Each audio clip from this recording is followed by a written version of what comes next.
Hi, this is the Robin's Football Thoughts podcast with your host, Robin Elise. Welcome back, any previous listeners, to the Robin's Football Thoughts podcast and the Football Update with Andy and Robin podcast.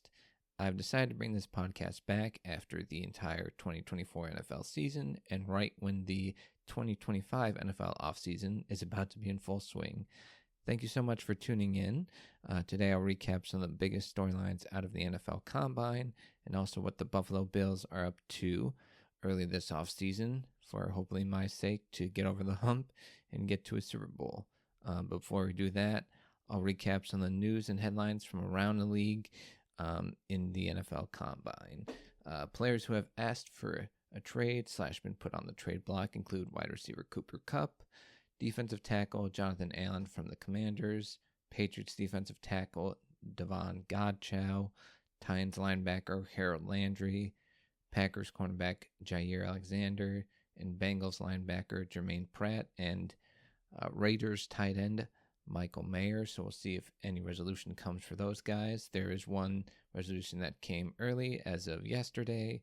Wide receiver Deebo Samuel moved from the 49ers to the Washington Commanders in exchange for a 5th round pick.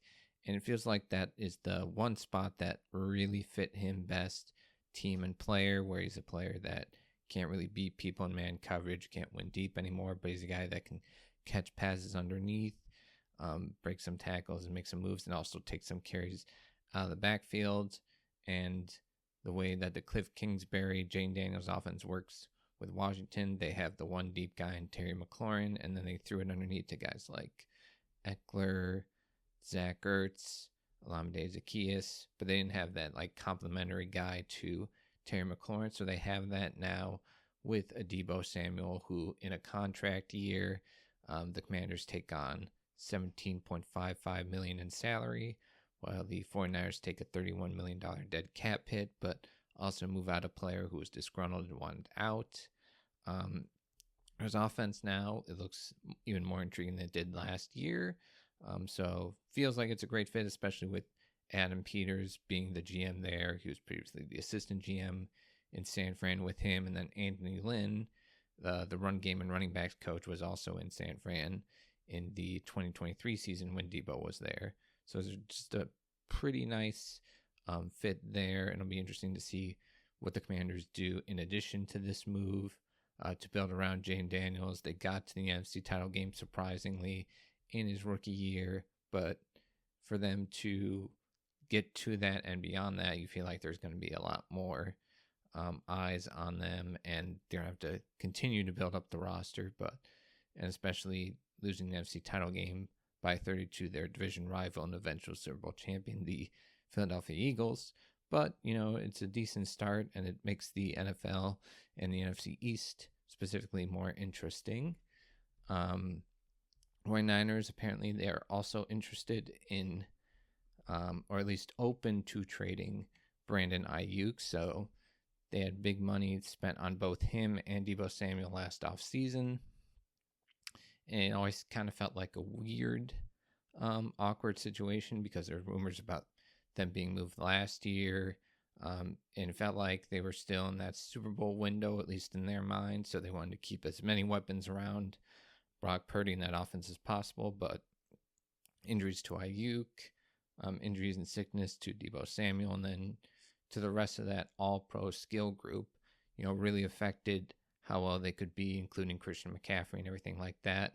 So it feels like they're going to go younger, cheaper, maybe more depth, build with more draft picks. I think they have now 11 or 12 picks.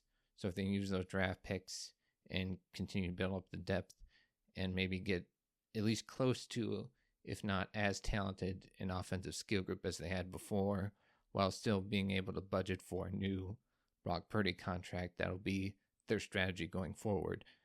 Can it work? I mean, you've seen the Chiefs do it when they moved out Tyreek Hill, and the Bills do it when they moved out Stephon Diggs, but I don't really put Purdy at or close to that level of quarterback in terms of Mahomes or Allen, but I do think Kyle Shanahan's a creative enough guy where if they hit on a bunch of these picks and, get the most out of the guys that they bring in, there's still a chance they can be uber competitive, even in an NFC West that, the Rams are still there with McVay and Stafford coming back as well.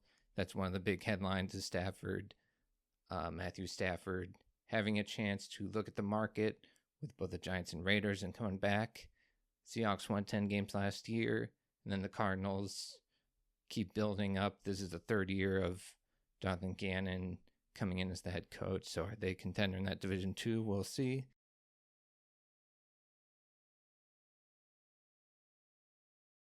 With Matthew Stafford coming back to the Rams, that is the first big domino in this free agent quarterback market. It begs the question, what happens with these other teams? The Las Vegas Raiders still looking at quarterback.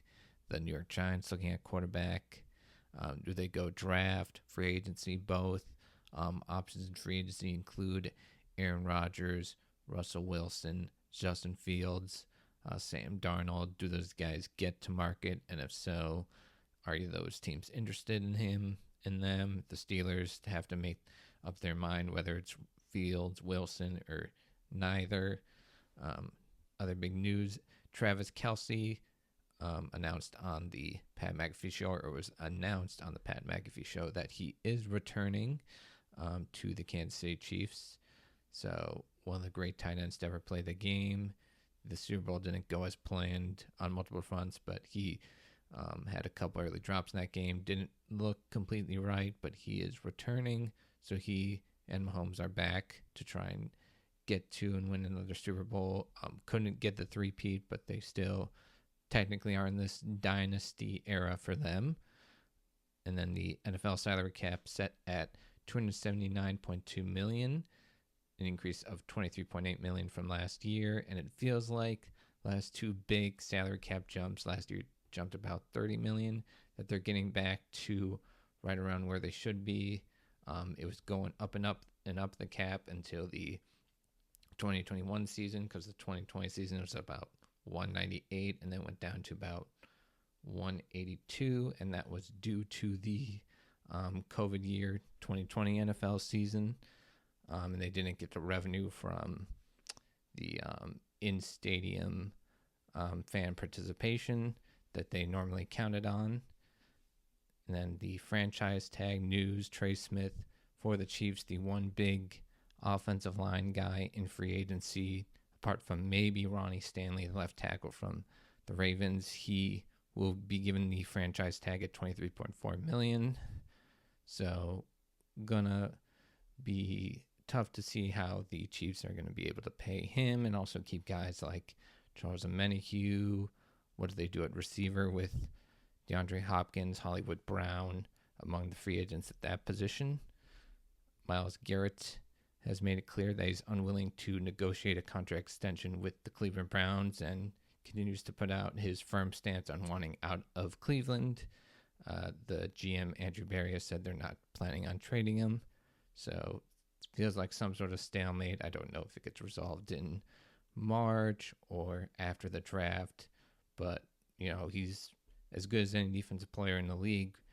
And with him out in the market, there's certainly going to be teams rumored, whether it's Eagles, Commanders, any contender, but there's just so much in terms of how much do you give up for him? Does he want a new contract? How do you fit that new contract under your salary cap? Who do you have to move out to make that work? Still a lot of moving parts there before any sort of resolution, but it's going to be one of those storylines that throughout the entire offseason to training camp, maybe, depending on how long this gets resolved, is always going to be out there. Colts GM Chris Ballard says the number 4 pick from the 2023 draft, Anthony Richardson, will be in competition for the starting quarterback job. Interesting start to his career. Showed some things in the first few starts as a rookie. Some inconsistency here and there, but you thought it was going to be up and up. He gets hurt. Gets the whole offseason to get healthy. Maybe doesn't get into the rhythm that you want him to. And he's only 22, and I believe he's 23 this offseason. Couple rough years to start out, especially last year. His completion percentage was probably like the lowest of a starting quarterback since Tim Tebow did it in his second year in Denver. But, he's still young. Can he build himself back up? Main thing is stay healthy, sure, but I do think they can't go into the season thinking, oh, he's 100% our guy. They have to bring in a vet and maybe another young guy in there to at least compete with him and make it a legit competition. And who knows what Chris Ballard and Shane Steichen, head coach, have been told about their status in terms of job status beyond this year, if they don't get into the postseason or at least close to it. Now to the guys that were on the field competing in the NFL Combine. Some of the big winners from it include defensive end Shamar Stewart of Texas A&M, 4.6 40-yard dash, 40-inch vertical, 10-11 broad jump. Was a guy that put up a lot of pressures, not a ton of sacks at A&M, but is a guy that feels like he's established himself as a top 10 to 15 pick with workout warrior numbers there. Safety Nick Emanwari from South Carolina at 6'3", 220, running a 4.38 40, was a guy that thought to be also another workout warrior that could boost his stock, and that appears to be the case. Maybe a first-round pick at this point. At cornerback, Maxwell Hairston with a 4.28 and incredible other athletic numbers from Kentucky. Darian Porter, 4.30 40 from Iowa State. Jedi Barron, probably a first-round pick at this point, from Texas with a 4.39. And then Za Frazier, another corner with a great time, 4.36. He's out of the UTSA Roadrunners School. And then a loaded running back group and the running game in general in the NFL coming back in vogue. And a lot of great running backs in this class. Pretty comparable to the 2023 class in terms of great players up front and depth, with a lot of 4.4 speed guys and better. The two Ohio State guys, Trayvon Henderson, Quinshad Judkins, impressed with their 40 times. Marion Hampton out of North Carolina, RJ Harvey out of UCF, Montrell Johnson from Florida, Trevor Etienne from Georgia, GJ Giddens from Kansas State, Jarquez Hunter, Raheem Sanders out of South Carolina, and Donovan Edwards out of Michigan. All those guys in the 4.4s. Bayshell Tuen out of Virginia Tech was the big standout in the 40s with a 4.32 40, and then two other guys in the 4.3s were Jaden Blue out of Texas with a 4.38 and Brashard Smith from SMU with a 4.39 40-yard dash. And again, the NFL kind of bringing back the running game with teams doing everything to take away explosive plays in the pass game, putting in more nickel defenses, all this and that. And now, last year with the Ravens bringing in Derrick Henry, him having a massive year. Saquon Barkley helping immensely the Eagles get to and win a Super Bowl. And Josh Jacobs signing with Green Bay and giving them a downhill runner. The Bills drafting James Cook a couple years ago. Jahmyr Gibbs being drafted higher than expected a couple years ago in Detroit and turning out to be a great player. So I think the run game in the NFL, whether it's to get to a Super Bowl or help establish your own quarterback, get him some help early and some, easier downs and everything like that. And I think this class will continue to make that a priority for teams in the NFL because there are just so many guys that can create big plays running the ball and a lot more speed out of the backfield than we're used to. At the receiver position, thought to be not a great class compared to last year when you had Marvin Harrison Jr., Brian Thomas Jr., Ladd McConkey, and, a bunch of other, studs in that draft. A lot of guys this year putting up great 40s. Matthew Golden out of Texas, a 4.29. He's really elevated throughout this entire process. Aaron Smith out of Georgia, 4.36. Dante Thornton from Tennessee, 4.30. Tennessee always seems to have guys that have great straight line speed at receiver, whether it's Thornton this year, Jalen Hyatt, it's always tough to know how they translate out of an offense where they have a very limited route tree, but he's definitely the guy that has the physical skills. Isaiah Bond out of Texas, a 4.39. He did say he was going to run 4.2 or 4.1 and actually beat the Xavier Worthy record from last year, 4.21, and he didn't get that accomplished. He did go fast, but not that fast. Chimere Dike out of Florida with a 4.34. Taj Felton from Maryland, 4.37. Jordan Watkins, 4.38 out of Ole Miss. Jalen Noel, a 4.39 out of Iowa State. Keandre Lambert-Smith from Auburn, 4.38. And Jalen Lane from Virginia Tech with a 4.35. So more speed at both running back and receiver. And I think a lot of teams, including the Bills and just teams in general in the NFL, are always looking for guys that can stretch the field and give more space to even underneath players, so that teams aren't taking away those easy downfield completions or making it hard on them and have to drive the entire length of the field. Just going short pass, short pass, short run, short run. Now on to my favorite team to see what's happening with them this offseason, the Buffalo Bills.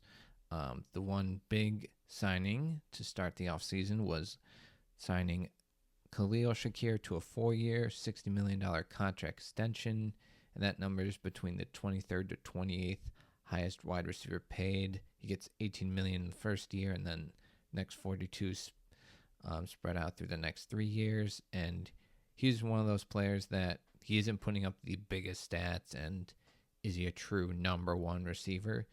Not necessarily, but he's the Bills' clearly most dependable guy.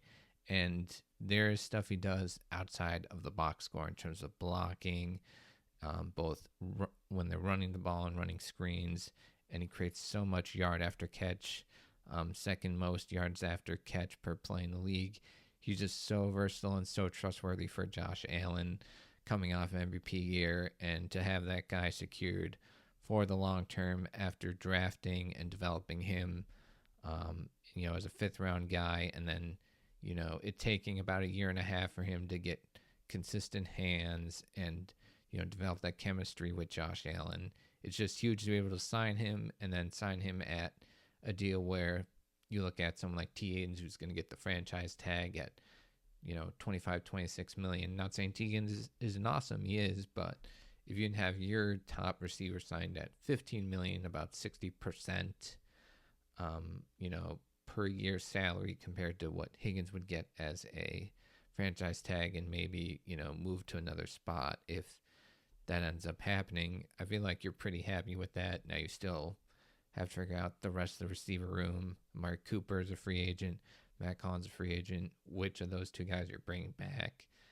Bill's currently at about $10 million over the salary cap, but you can do restructures, extensions, other stuff to move money around.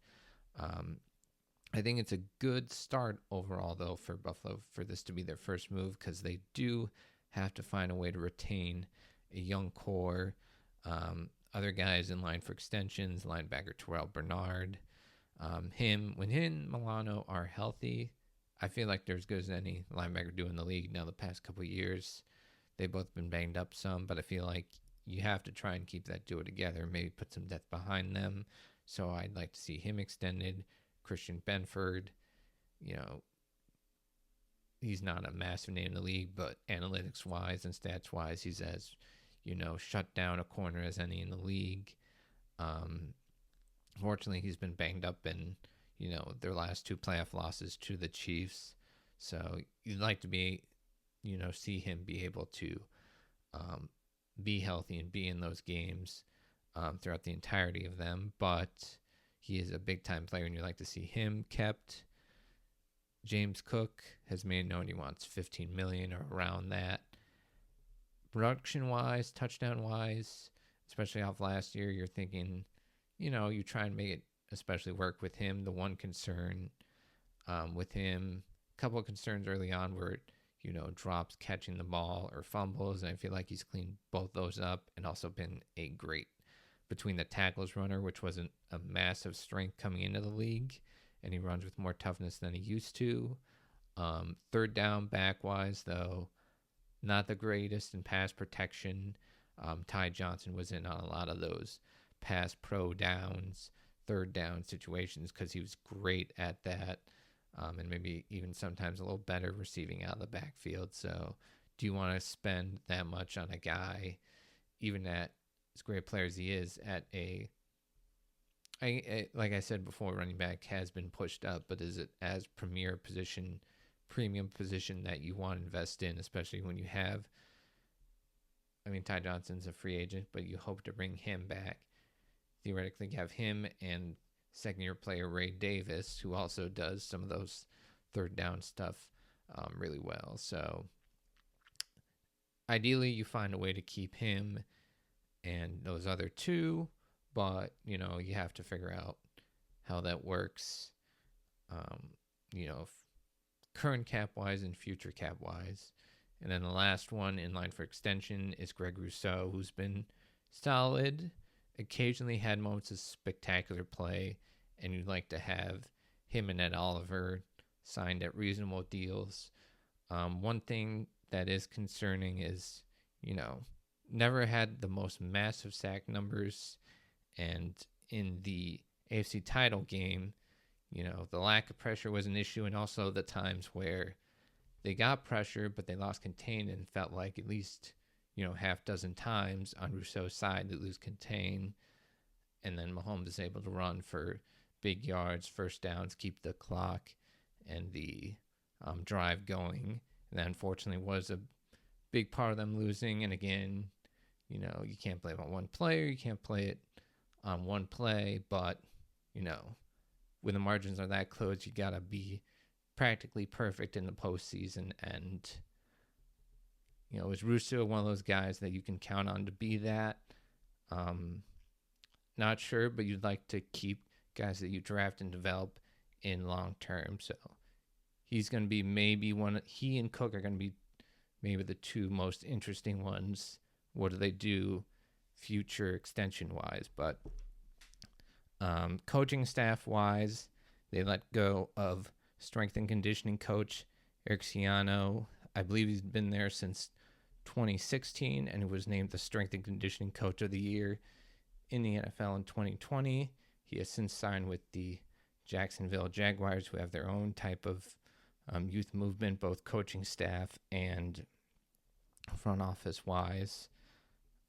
There was a lot made of what both Brandon Beane and Sean McDermott said in their end of season press conferences regarding players like Dalton Kincaid and Keon Coleman, who had injuries, Kincaid the PCL and another injury to the other knee, and then Keon Coleman with the wrist injury. Those guys not quite coming back to the level that they were playing at before injury, and maybe having to push up their physical weight and also their playing weight up and play strength up in order to be able to go through an entire season. How much of that was commentary on the strength and conditioning, I'm not sure, but it does feel like with that move that they were entirely happy. So who do they bring in to make that a point of emphasis is still to be determined. Special teams, Coach Matthew Smiley was dismissed. There were a couple occasions where they didn't lose games 100% because of special teams, but there were some inconsistencies with Tyler Bass, kicker, which seemed to be resolved. Block punt against the Rams. Just some inconsistencies also defending the punt and kick return game. So is that entirely on Matthew Smiley? Of course not, but, I think you want to get somebody more experienced in, and they did with Chris Tabor, who was the Panthers special teams coach for a lot of years, also in Chicago when Devin Hester had his big year and was last the interim coach in 2023 with the Panthers. I think just having an experienced guy in that spot, Joe Braze did great as the offense coordinator. Bobby Babich, still figuring out him as the defensive coordinator. You want to be great at all your coordinator spots, and special teams is kind of the forgotten thing, but it can win and lose you games in this league. Some more Bills coaching staff news.